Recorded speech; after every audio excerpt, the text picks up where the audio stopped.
get a couple people on here.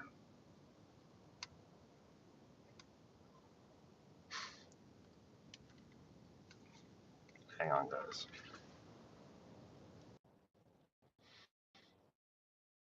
Still waiting. There we got one guy on. Who it is? All right, I got one person on. Sweet.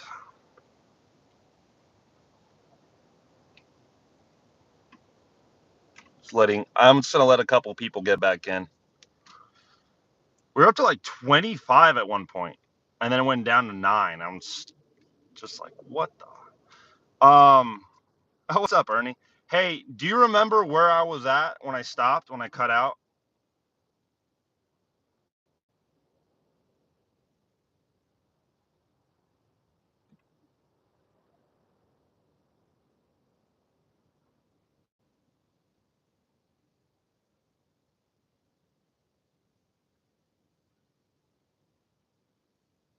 Ernie, you remember where I was at in my whole my tirade? Look, Ernie, you can relate. Miami traffic. Got to love it.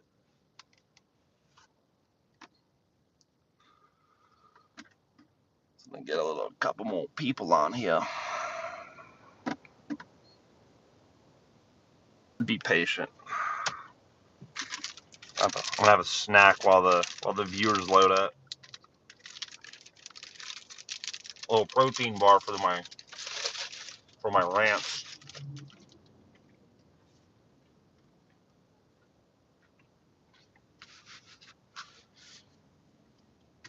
Come on, I want at least 5 people. Come on.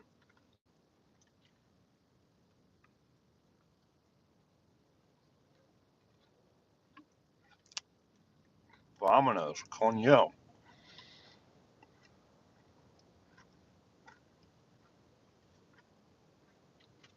When you coming to Poga? Never. Yeah.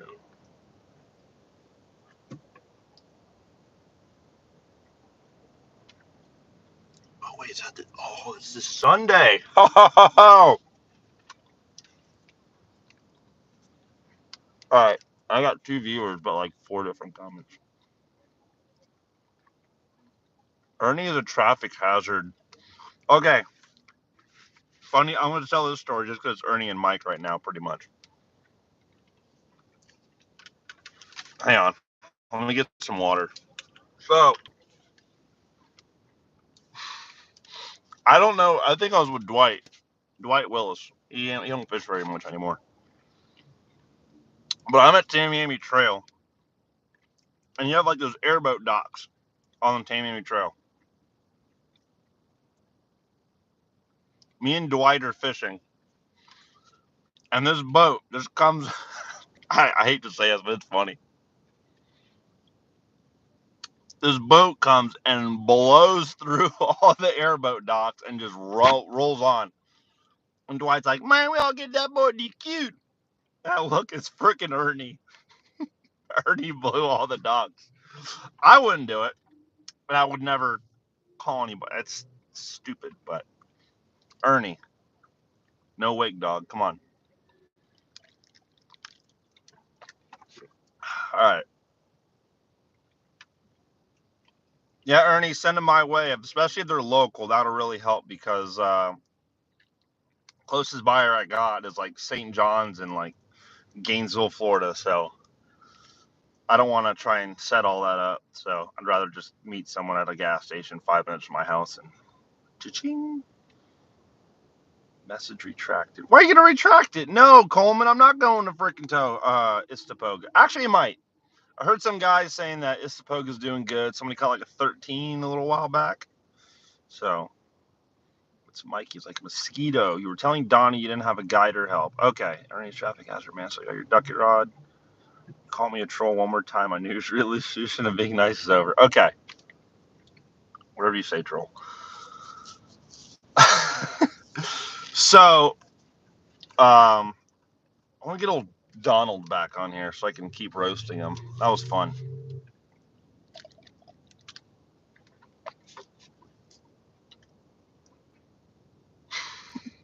Come on, Ernie. It's after the fact. You can't be penalized. Take it on back a little bit. Ernie's boat does 29. Seriously doubt it's on a wake. Those boats that plow, those boats that go slow are the ones that put out the biggest wake. Ever jump a yacht wake in the Cluison Channel and the yacht's doing like 10 knots? Yeah. Good luck with that, house. All right. Anyways, Donnie's back on here. So, oh yeah, I know where Saga Bay's at. Send them on my way. Um. Anyways, long story short, I go to a lake. Say someone gives me help. They hop in my boat. They show me where to go. They send me all these juicy waypoints, and I go and I win. Awesome. When I turn around and I look at the trophy on the shelf, it ain't gonna feel the same. It's not. It's not the same. You can look at a fifth place trophy where everything went right. You can look at the trophy on your shelf, fifth place trophy. Everything went right. Everything was perfect. You had your best tournament ever. You went from catching them the first day on a top water, the second day you're catching them on a chatterbait, to the third day you're flipping. Like, you adjusted with the fish. That's a win. Yeah, you didn't win the $50,000 check, yada yada yada. That's a win for you. You take that win for you and you roll with it. If if somebody helps you, somebody gives you waypoints, okay, that does nothing for your fishing. It does nothing. It helps you. It might help you a little bit. You might be like, oh wow, look at these, these stumps. This is cool, and then you kind of figure out how to catch them around stumps. Yeah, whatever.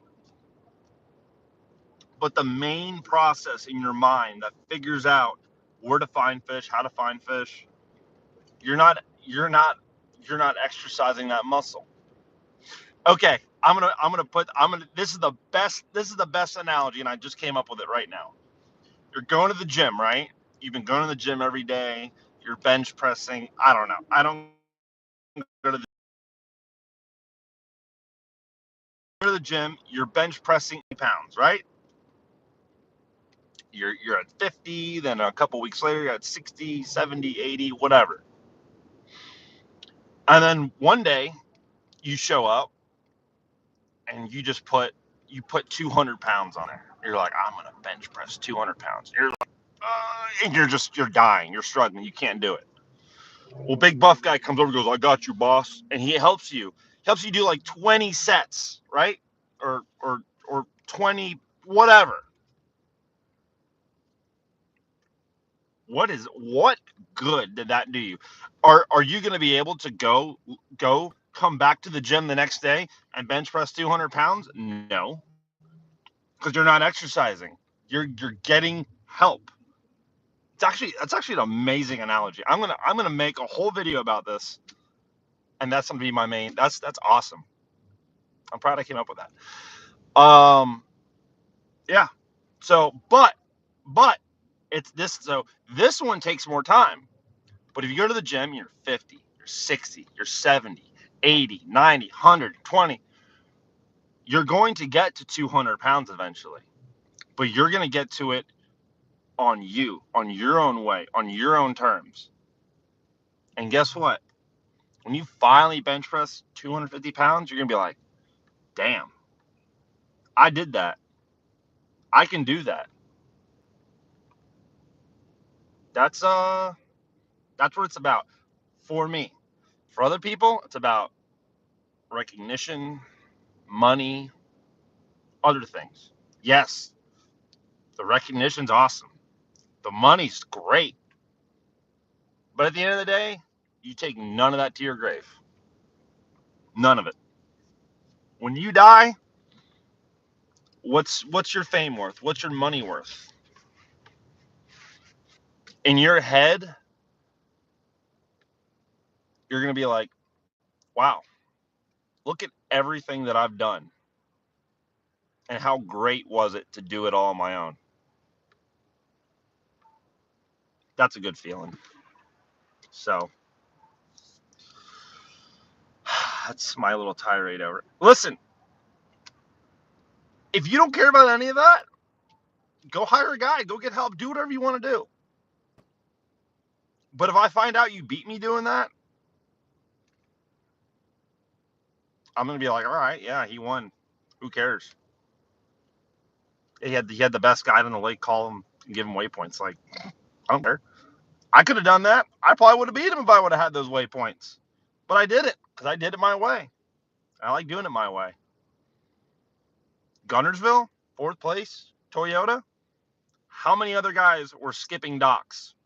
Everyone in the top 10 in the final, everyone in the top 10, live scope, except for Todd Castledine, which is probably the only person that I feel like thinks even remotely close to me.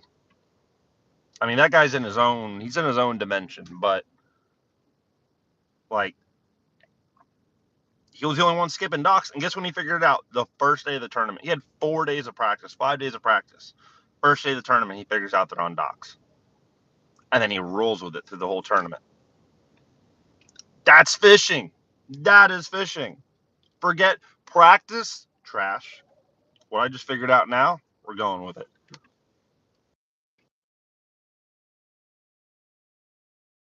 Podcast, dog.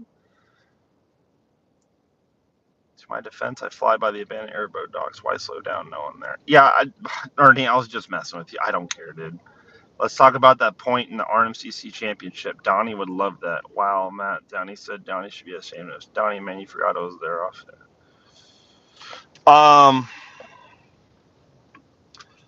Okay. Bottom. This point. Okay. The point that you're speaking of in the community hole in Dias Ditch, where there's like a little bit of hydrilla. So 2 weekends or the weekend before, I was there. Yeah, I was there. And I caught 24 pounds on the second day of Bass Busters. I was right there. In the offshore grass, dude, I've never had more phone calls in a 30-minute span of my life, and I'm doing live. This is ridiculous. Trevor Hamlin, I will call you back. Where's I going with this? Yeah, I never fished that grass out there.